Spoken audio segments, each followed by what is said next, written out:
নমস্কার বন্ধুরা, দীপাস কিচেনে আপনাদের সবাইকে স্বাগত।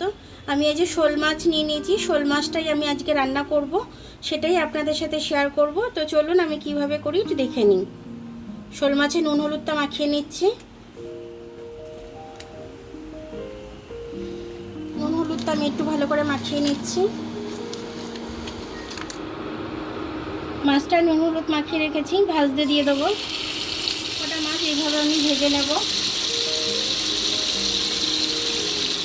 এখানে আমি শোল মাছ দিয়ে রান্না করব বলে আলু, কাঁচকলা, একটু ডাঁটা কেটে নিয়েছি। এগুলো আমি কেটে নিয়েছি। এবার আমি এটা দিয়ে তরকারি করব।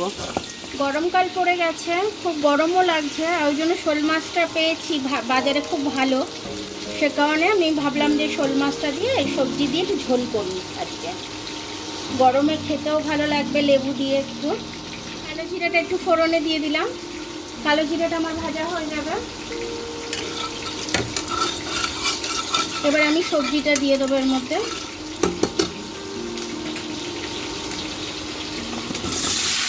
ভালো করে ধুয়ে জল ঝরিয়ে রেখেছিলাম।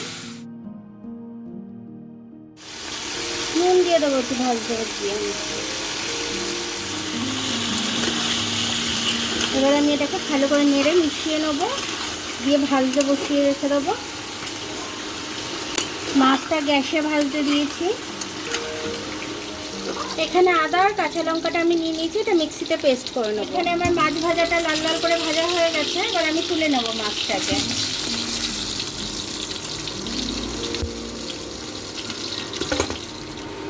আমি মশলাটা কষে নিচ্ছি। একটু জিরে গুঁড়ো দিয়ে দিচ্ছি আমি 2 চামচের মতো। ধনে গুঁড়োটাও সেম 2 চামচের মতো দিয়ে দেবো। একটু হলুদ গুঁড়ো দিয়ে দিচ্ছি কালারের জন্য। মশলাটাকে আমি একটু কষে নেবো ভালো করে। মশলাটা একটু ভালো করে কষে নিচ্ছি যতক্ষণ না তেলটা ছেড়ে দেবে। দেখুন মশলাটা আমার তেল ছেড়ে দিয়েছে খুব ভালোভাবে। এবার মশলাটা আমি সবজির মধ্যে দিয়ে দেবো। এবার আমি মশলাটা দিয়ে দিলাম। এটা ধুয়ে আমি একটু জলটা দিয়ে দিলাম। এবার মশলাটা দিয়ে ভালো করে মিশিয়ে নেবো। এটা জল দিয়ে দিলাম, যেহেতু ঝোল করব আমি। এটা নুন দিয়ে দিলাম, যেহেতু জল দিয়েছি। আপনারা স্বাদ অনুযায়ী জলটা নুনটা দিয়ে নেবেন। 4টে টমেটো আমি কেটে করেছি, দিয়ে দিলাম। পরে ঘেটে দেবো হয়ে গেলে। মাছগুলো ভেজে রেখেছি, দিয়ে দেবো।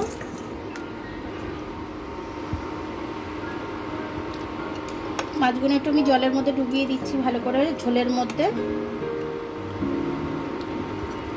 এবার চাপা দিয়ে দেবো এটা আমি।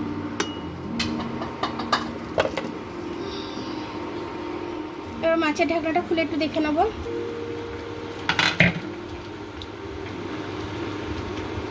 সব সেদ্ধ হয়ে গেছে আমার। টমেটোটা ঘেটে দেবো এবারে আমি।